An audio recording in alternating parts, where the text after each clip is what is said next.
Sitarama project మోటార్లు బిగించింది తామని మంత్రి పొంగులేటి శ్రీనివాసరెడ్డి తెలిపారు.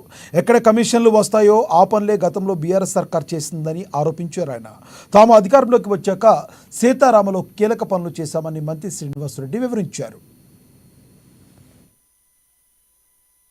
ఒక 4-5 ప్రశ్నలు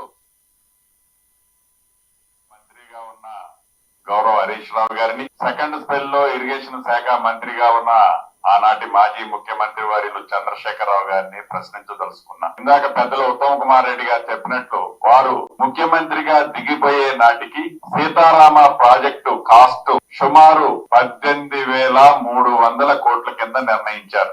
వారు దిగిపోయే నాటికి వారు చెప్పిన లెక్కల ప్రకారమే వారు ఖర్చు పెట్టింది 7,300 కోట్లు. మరి 18,300 కోట్లకి 7,300 కోట్లు ఖర్చు పెడితే 90% పని కంప్లీట్ అయింది చెప్పుకోవటం ఏ లెక్క ప్రకారం అయింది అనేది వారిని అడుగుతున్నా.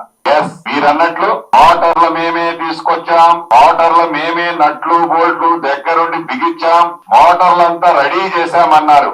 నిజంగా మీరే చేశారు. మోటార్లు ఉత్తమ్ కుమార్ రెడ్డి గారు, రేవంత్ రెడ్డి గారు, శ్రీనివాస్ రెడ్డి గారు, తుమ్మల నాగేశ్వరరావు గారు బిగించామని మేమేం చెప్పుకోలే, మీరే బిగించారు.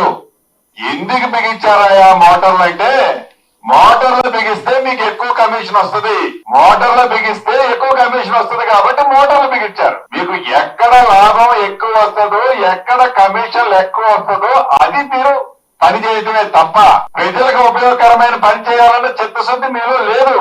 మీరు చెప్పిన దాంట్లోనే అర్థమవుతుంది. చివరికి మా మంత్రివర్యులు చెప్పినట్లు కరెంటు బిల్లు 430 కోట్లు కూడా మీరు చెల్లించి 4 సంవత్సరాల క్రితం పెట్టిన మోటార్లు డ్రై రన్ కూడా నడుపుకోలేకపోయారు.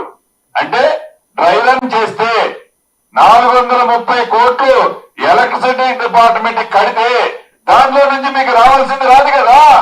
అందుకే దాని మీద ఖర్చు పెడితే మనకి కమిషన్ రాదు కాబట్టి, నిజంగా ఖర్చు పెడితే రైతులకు మంచి జరిగితే మీకు కమిషన్ రాదు కాబట్టి ఎక్కడ కమిషన్ వస్తుందో, దేంట్లో ఎక్కువ పర్సెంటేజ్ వస్తుందో డెఫినెట్ గా మీరు దాని మీద ఫోకస్ పెట్టారు.